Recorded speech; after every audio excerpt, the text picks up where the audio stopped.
têm de estar presentes nos webinars. Obrigado, Tiago. Agora sim, Dona Mafalda, o palco é seu. Obrigada. E antes de mais, agradecer a presença. Muito obrigada pelo convite.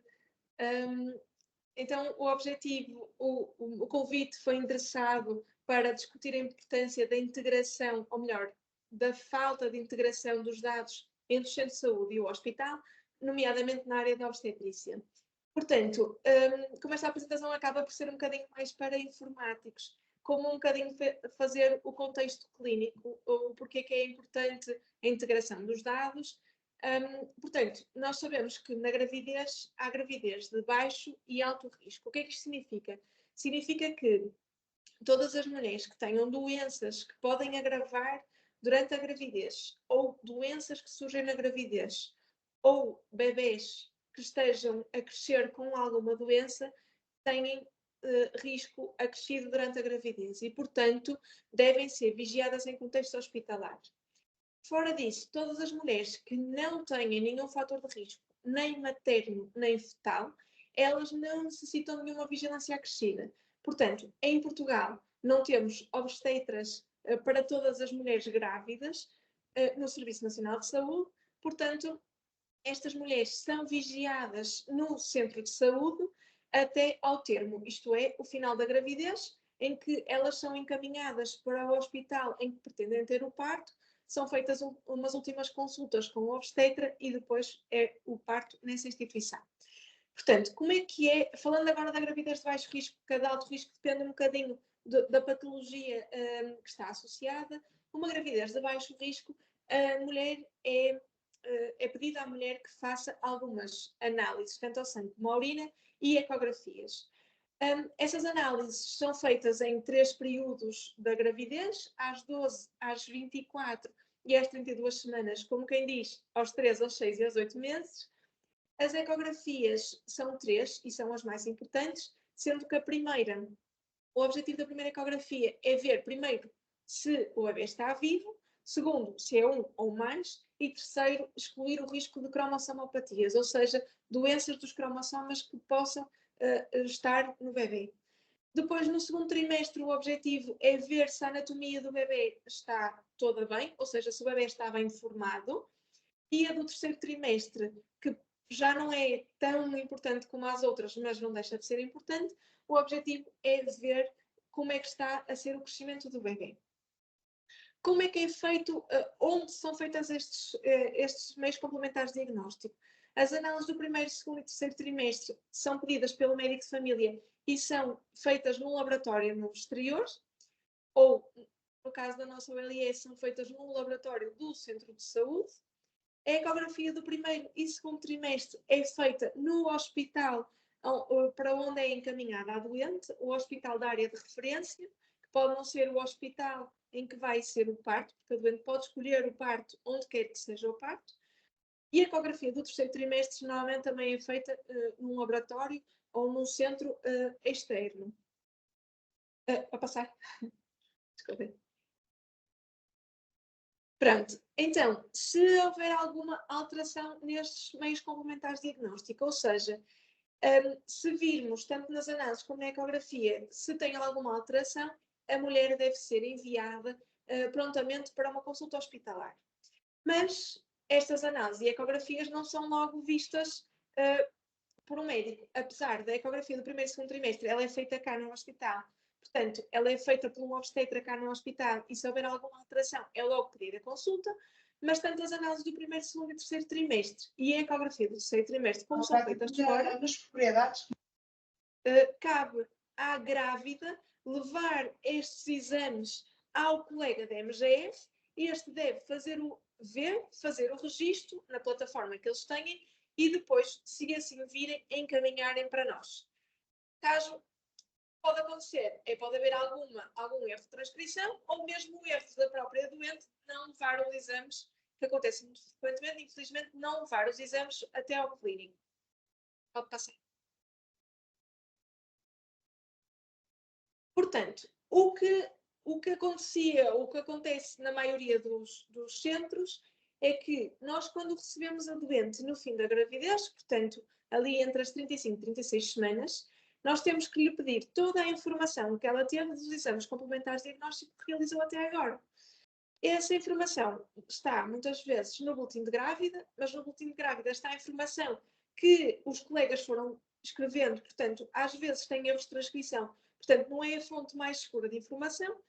A fonte mais segura de informação que nós temos é os registros informáticos, em que conseguimos ir à fonte. Mas as ecografias do primeiro e segundo trimestre, como são feitas aqui no hospital, conseguimos vê-las logo no nosso US clínico, mas quando as ecografias são realizadas noutras instituições, quando são realizadas em medicina privada ou as análises são realizadas fora, nós temos que aceder ao RSE e aceder a cada um dos sítios onde possam ter sido realizadas as análises ou ecografias para conseguir descobrir, no meio de todo o que é o RSE, onde estão os exames auxiliares de diagnóstico. O que acontece? Isto é muito lento, muito difícil. É uma plataforma que acaba por ser um bocadinho demorada a carregar todas as janelas que nós temos que abrir. Há um bocadinho estava a fazer as contas, nós precisamos pelo menos 4 cliques, e entre eles demora muito tempo a carregar para conseguirmos ver todos os dados que mesmo os colegas da MGE escreveram.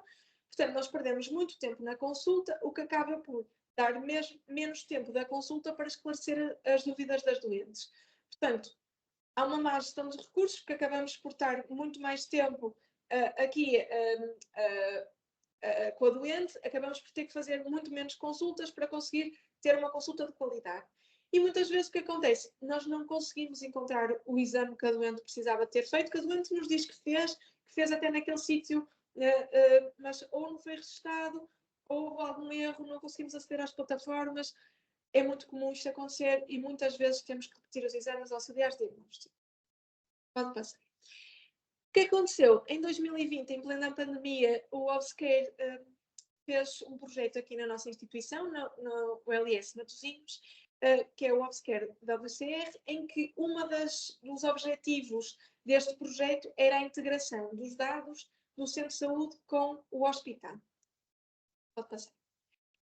Portanto, segundo o objetivo deste projeto foi a grávida, quando chegava ao hospital, podemos fazer o registro da informação no Obscare, mas no centro de saúde conseguiam também aceder aos dados do Obscare e nós também conseguíamos aceder aos dados que foram dos registros do centro de saúde.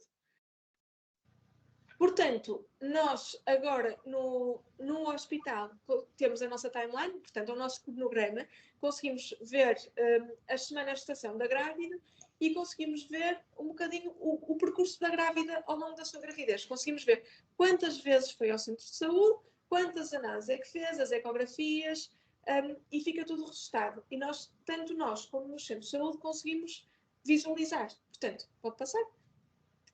No nosso hospital conseguimos, por exemplo, carregar só na timeline e carregar aqui, um clique, conseguimos ver logo o registro da consulta e sabemos a semana em que foi feito este registro. Escusamos ter que ir ao centro de saúde, a todos os registros do centro de saúde, procurar o registro que foi feito naquela altura, mais ou menos. Portanto, nós com a timeline conseguimos, é muito mais rápido procurar os registros que foram efetuados. Pode passar. Já nos cuidados de saúde primário, eles também conseguem aceder e ver as análises que já foram efetuadas à grávida, conseguem ver também as ecografias que foram feitas na instituição e também conseguem ver os registros tanto da consulta como da urgência. Portanto, fica tudo muito mais organizado por semanas de gestação, que para nós é o mais importante, e conseguimos ter uma ideia mais global da doente sem ter que andar em várias plataformas à procura da informação toda e sem a plataforma sem ficar perdida alguma informação. Portanto, uma das maiores vantagens é ter toda a informação numa plataforma, o que nos vai melhorar muito mais o tempo de consulta e, portanto, evitamos muito a repetição de exames. Não é perfeito ainda, mas já está muito melhor do que o que já foi alguma vez. Agora passo aqui a palavra.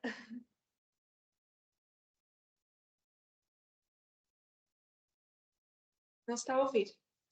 Estás em mute, Tiago. Estás aí cheio de força, mas E calma. eu fiz de propósito, que era para termos essa palavra gravada, estás em mute, que é a palavra mais usada durante as reuniões, portanto.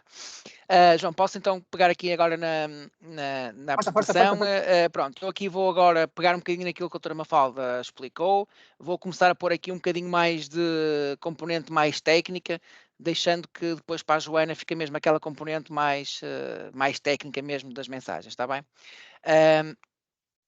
Pronto, portanto, pegando aqui num esquema parecido com aquele que a doutora Mafalda já apresentou, basicamente o que acontecia em Matosinhos e que acontece neste momento em todas as OLS do país, é que o ponto de ligação entre o hospital e os cuidados de saúde primários é normalmente o RSE, pronto, com todas as dificuldades que a doutora Mafalda já apresentou e bem, e portanto este era o cenário que nós tínhamos, nomeadamente a nível da obstetrícia, que era havia o registro hospitalar e havia o registro dos cuidados de saúde primários.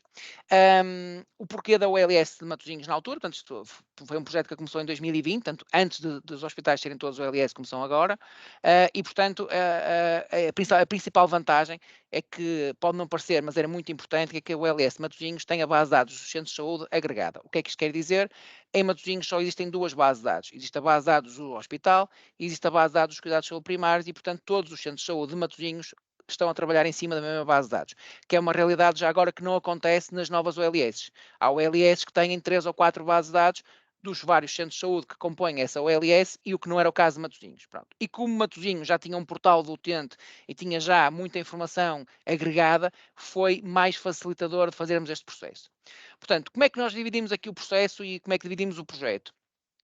Dividimos o projeto em 3 fases. A fase 1 era migrar a informação da grávida dos cuidados de saúde primários para o obscare hospitalar. Uma fase 2 era dar acesso a toda esta informação aos médicos e enfermeiros dos cuidados de saúde hospitalares. A fase 3 era permitir que os cuidados de saúde primários pudessem usufruir da mesma coisa que os médicos usufruíam na fase 1, que era eles poderem migrar os seus dados do hospital para os cuidados de saúde primários e assim preencherem o seu processo clínico que tinham que fazer no âmbito das grávidas, sem terem que estar a duplicar a informação novamente. Okay.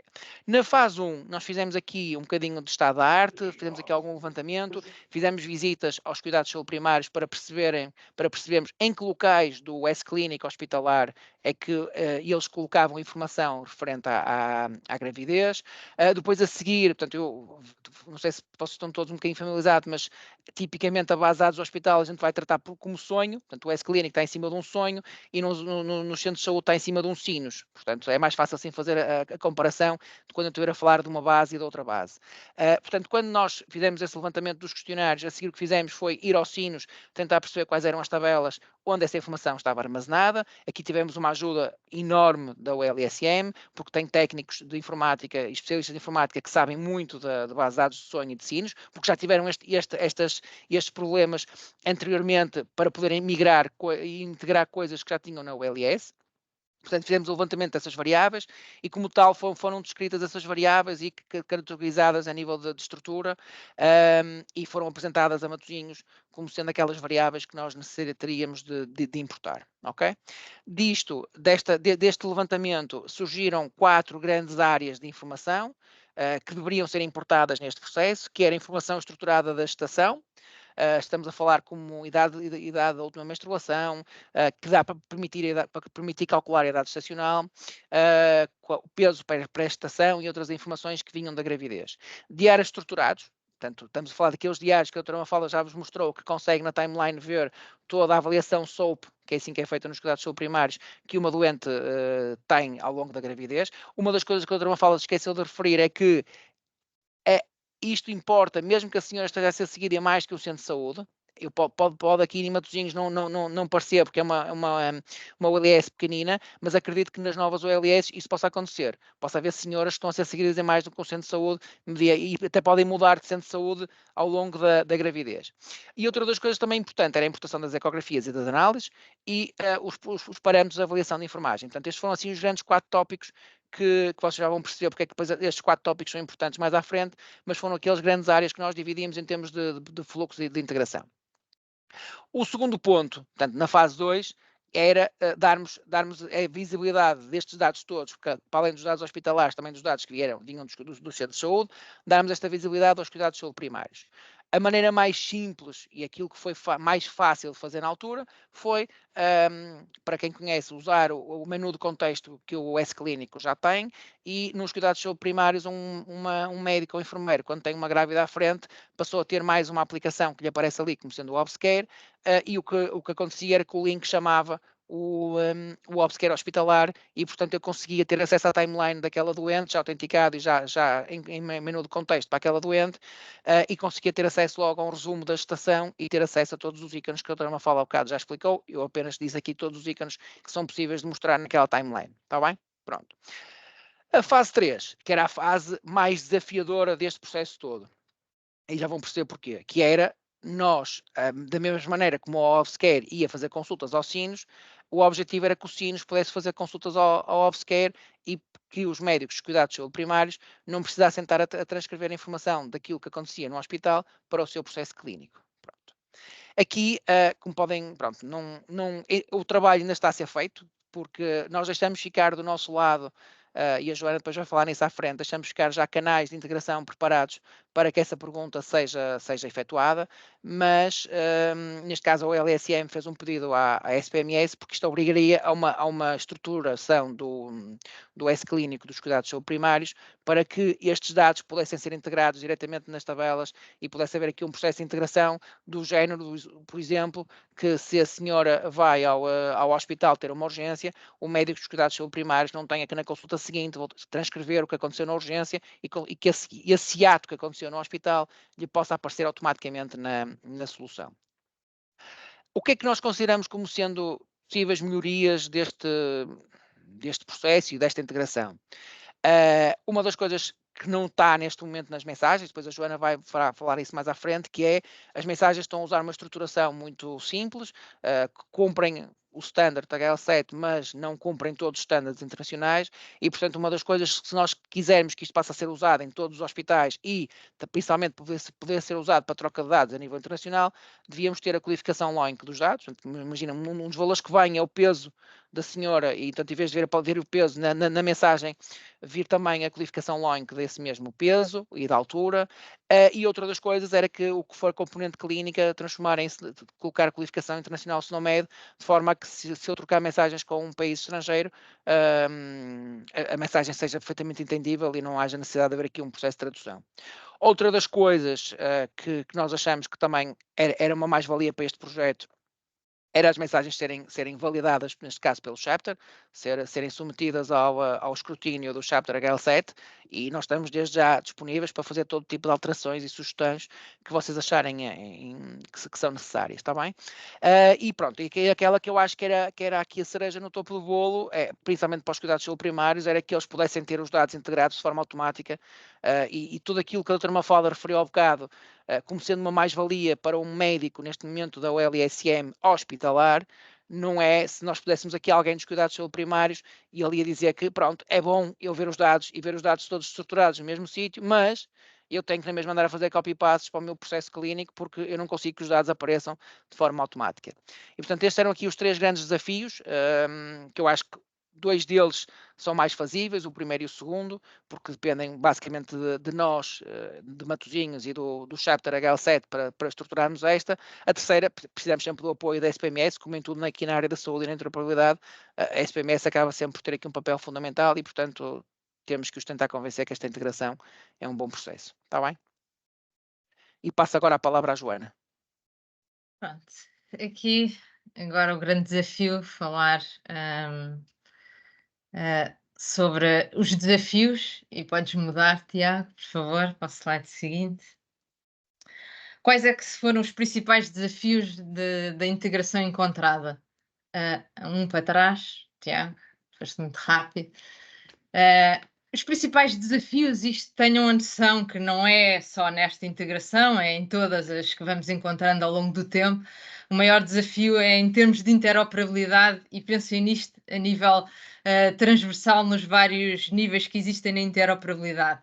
Sempre o mais difícil tende a ser a parte da comunicação dos workflows, perceber o que é que faz sentido para os profissionais, porque normalmente tentamos pôr sempre o chapéu do médico ou enfermeiro, mas na realidade quem está a trabalhar mais na interoperabilidade são técnicos e que não têm o conhecimento todo clínico para perceber exatamente o que é que faz sentido para um profissional de saúde para ver refletido no sistema. Depois, obviamente, a parte de semântica, que o Tiago já referiu, e é sempre uma grande dificuldade, normalmente ao início, como se faz as integrações é à medida do cliente, o que tem num lado tentar replicar para o outro, mas não é escalável se nós quisermos pôr a comunicar vários centros de saúde, com vários hospitais e até lá fora. Portanto, ter sempre em atenção a parte semântica, se quisermos que isto seja interoperável como um todo. E a parte mais fácil, que é a parte técnica, mas que também tem as suas dificuldades, principalmente neste caso, em que temos sistemas que já têm HL7 a falar por si, mas outros sistemas que ainda não têm qualquer comunicação HL7, como é o caso do Sinos, e que terá que ser inserido via base de dados.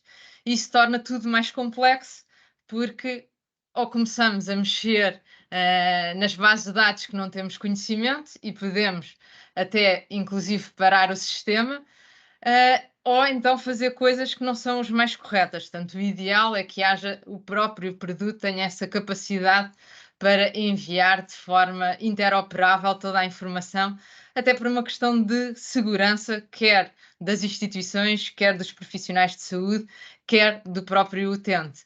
Porque ao ser um DB-Link, os registros e rastreabilidade já não é o que era expectável e podemos perder informação que é valiosa. Outro dos desafios são os custos e complexidades de implementação. O custo de implementar uma integração deste tipo, onde tem vários mecanismos, nomeadamente a parte mais de DB-Link, é muito caro e complexo. Temos de ter alguém que tenha esse conhecimento das bases de dados. E aqui neste projeto tivemos a sorte de ter Matosinhos, que tem muito conhecimento das bases de dados e só foi possível graças ao envolvimento da própria instituição. E depois também o custo que é que muitas das vezes quando se tem que ligar por DB-Link tem que se ter máquinas auxiliares para poder fazer essas ligações à base de dados 735 e outro tipo de integração. E depois é sempre a resistência à mudança. Ainda me lembro da primeira integração que fiz em HL7 numa instituição, quase que tivemos, eu e um colega, que chorar para que pudessem implementar essa integração. Porquê? Porque se já funciona de algum modo, tentar que assim se mantenha, porque têm medo dos impactos e do desconforto que possa causar. Portanto, há sempre uma resistência à mudança, cabe a quem está a implementar ter a capacidade de fazer os testes corretos e depois de haver uma monitorização proativa. Caso contrário, será muito difícil. Relativamente como é que a utilização do HL7 contribuiu para superar os desafios aqui em Matosinhos. Tentou-se fazer uma padronização da comunicação, ou seja, montar todo o circuito em HL7, o que para o fornecedor, neste caso Virtual Care, trouxe enormes vantagens, porque só teve que estudar o padrão e assemelhar-se ao que tinha sido combinado entre partes. Atenção que o padrão é sempre flexível e há sempre a capacidade de inventar, mas pelo menos tentar que seja algo que seja único e que seja uniforme. Depois, a flexibilidade que isso traz, de conseguir ver as informações também no sítio certo, à hora certa, com base em padrões. Isto sim é fundamental também para os profissionais de saúde, porque aqui, em termos de interoperabilidade, uma grande mais-valia que isto traz é os profissionais de saúde terem a capacidade de ver a informação sem terem que estar a fazer Ctrl+Cs e Ctrl+Vs.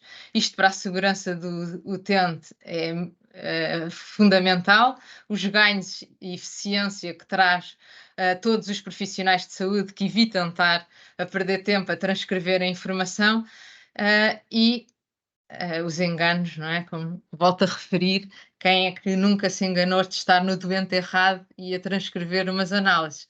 Esperemos que isso não aconteça muito, mas somos todos seres humanos e há sempre essa possibilidade. Para além de ter isto tudo standardizado, há a possibilidade de tirar métricas, conseguimos ver quantas mensagens são transacionadas, qual é que é a informação que é transacionada e tornar que tudo seja mais eficiente em termos de melhoria e gestão de recursos. O que é que foi então desenvolvido nos canais de comunicação dentro de Matosinhos? Como já foi referido, existe a parte hospitalar e dos cuidados de saúde primários, em que, por exemplo, uma simples pesquisa do utente já tem mecanismos adicionais.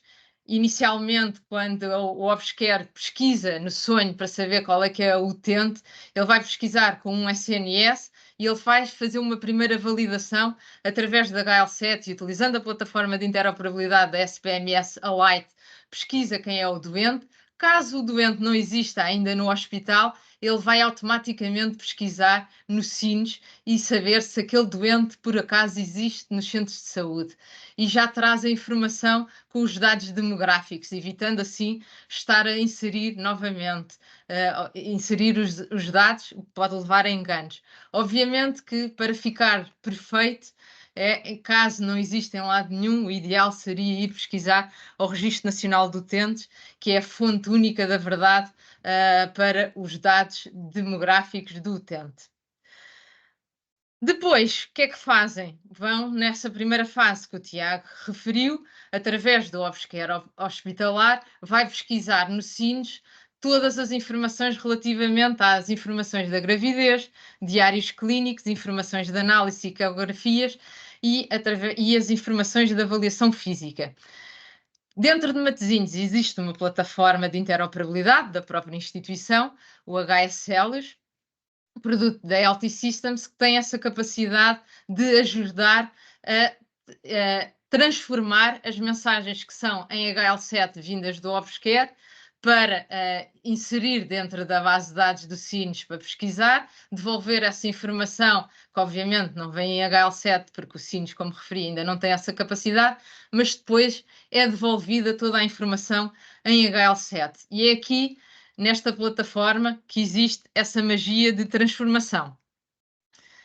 A título de exemplo, quais é que são as mensagens que são feitas? Para saber a informação de gravidez, ele faz uma pesquisa onde coloca o número do SNS ou NNU com a informação do paciente e depois é devolvida todas as informações relativas à informação da gravidez, nomeadamente a altura, o peso, o álcool, o tabaco, o DUM, que aprendi uma coisa nova, não é que eu perceba alguma coisa de gravidez, mas o dia da última menstruação, e é importante também, para também não estarem sempre a questionar ao utente cada vez que lá aparece, quando é que foi a data, e assim também tem essa informação. Depois faz outra pesquisa para saber as informações dos diários clínicos, aquela imagem que vem estruturada e que qualquer lei que olhe para lá faz-lhe sentido, que no fundo é o SOB, que vai dizer o subjetivo, o objetivo e a avaliação do doente. É devolvida essa mensagem em HL7 e depois é colocada no Obscare para toda a gente compreender essa informação.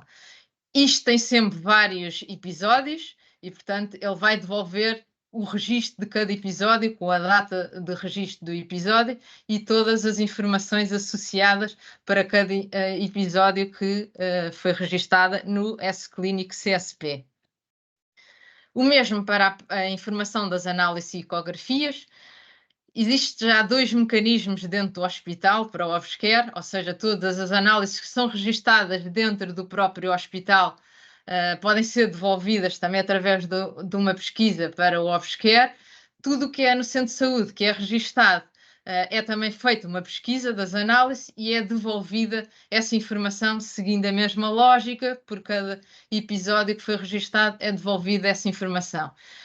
Isto, imaginem o que era um profissional de saúde a registar isto manualmente, estes campinhos. Qual a probabilidade de errar, de colocar na análise errada o valor? no utente errado e o tempo que é gasto que ele pode estar dedicado a dar mais atenção ao utente, a fazer mais consultas, esperemos que não, que acho que já fazem bastantes consultas, mas rentabilizar melhor o seu tempo. E por fim, a outra mensagem que é feita também em formato de pesquisa é devolvida a informação da avaliação física e de enfermagem. E aqui é devolvida toda a informação, novamente, de acordo com o episódio em si, o peso, os níveis monitorizáveis e até se nota a diferença que à medida que se vai aumentando o episódio, faz sentido a grávida, que tem que ser lá dentro, que vai aumentando de peso. É mais outro exemplo de evitar esses registros manualmente. E agora, passando como é que as ULS, e para finalizar, que já devem estar fartos de me ouvir, como é que as ULS podem beneficiar de iniciativas como estas da GAL7 de Portugal? Tentámos trazer aqui, e agora pondo um bocadinho o chapéu entre a GAL7 de Portugal e grande embaixadora da interoperabilidade em Portugal, é de haver esta partilha. Nós tivemos aqui a presença de um médico, de uma médica que trouxe a experiência mais funcional de como é que funciona e depois como é que foi feita a integração. Não estamos a dizer que está perfeita, mas foi um primeiro passo para melhorar a interoperabilidade dentro da instituição. O que faz sentido é cada empresa que desenvolva, cada instituição que desenvolva este tipo de iniciativas, trazer para comitês como este da GAL7 Portugal o que fez, como é que foi feita essas implementações e até sugerir opiniões de outras pessoas, como o Comitê do GAL7 Portugal. Para quê? Para enriquecer as mensagens e tornar elas mais robustas. Porque mesmo eu, quando desenvolvo uma integração, posso estar a pensar numa integração daquilo que eu conheço e ao partilhar com terceiros, eles podem sugerir e evoluir as integrações de modo a que possa ser mais útil a todo o país e até a nível internacional. E a nível internacional também consegui fazer a ponte, quer seja em HL7V2, quer seja em FHIR, de alterações, de sugestões que sejam implementadas nos diversos sistemas, tentar trazer para o HL7 internacional essas necessidades nacionais e para que em futuras implementações do próprio padrão HL7 já se tenham contemplado as necessidades de Portugal. E, portanto, aqui deixo um repto para não terem medo de partilhar, porque a solução está na partilha, de não terem vergonha em partilhar, erros toda a gente comete, mas é ter estas iniciativas para outras pessoas poderem contribuir e tornar esta informação em mais instituições e de forma a ser cada vez mais robusto. E pronto, acho que está dentro do timing. João, deixo para ti. Excelente. Muito obrigado aos três. Acho que foi mesmo enriquecedor e consegui perceber o fluxo desde o início de necessidades e depois chegar ao detalhe como é que se pode resolver foi fundamental e obrigado aos três. Agora, fico numa posição um bocadinho mais diferente de moderador para perguntas, dúvidas que possam ter. Alguém quer ser o primeiro? O que custa é começar, não é?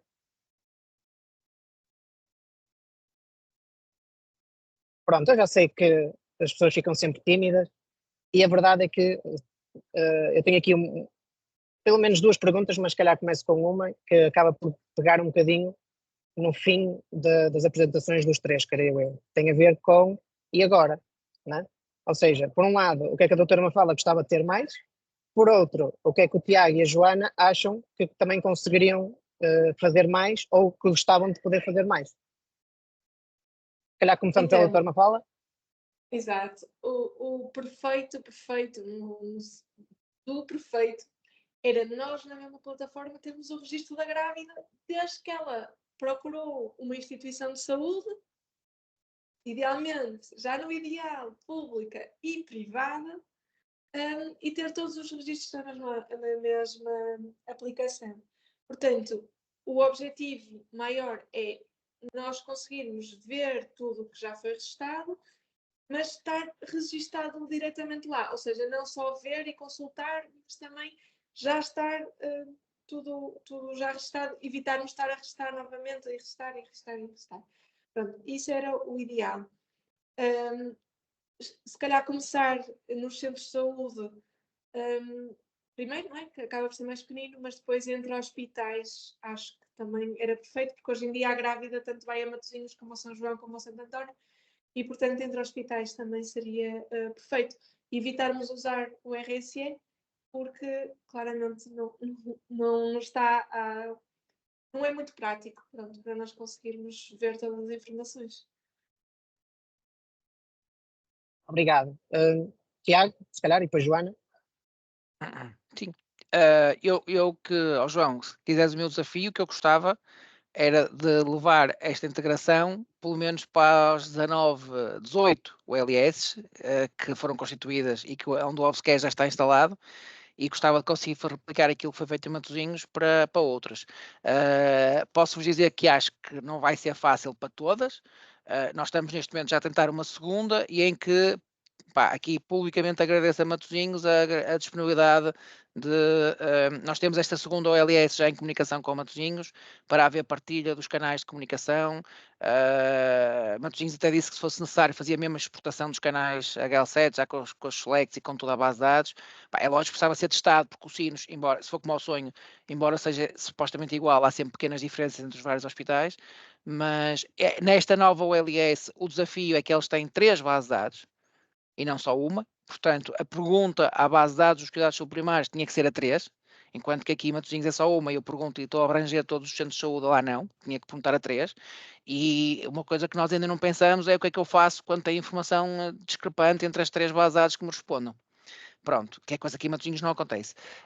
Mas o objetivo seria esse, e que assim, espero que isto seja uma primeira experiência que já tem 3 anos de sucesso em Matosinhos e que isto possa ser usado para outras coisas, ou seja, que o médico dos cuidados do hospital não necessite de recorrer, porque se vocês pensarem um bocadinho, e aquilo que eu também falo há bocado disso e com muita razão, é que neste momento o médico dos cuidados de saúde primários e o médico do hospital, da mesma OLS, têm o mesmo esforço de ver a informação que tem o médico da CUF ou o médico dos Lusíadas, que acede ao RSE, ou que está noutro hospital. Ou seja, neste momento não há nenhum benefício para um médico dos cuidados de saúde primários que está na mesma OLS, onde está o hospital onde o doente está a ser seguido, tem que usar sempre o RSE para usar como sendo como informação partilhada do doente e apenas consegue visualizar, nunca consegue importar nada para os seus dados. Portanto, esse seria aqui o desafio e contar com vocês, neste caso agora com o Chapter HL7, para que as mensagens fiquem validadas e que possamos dizer que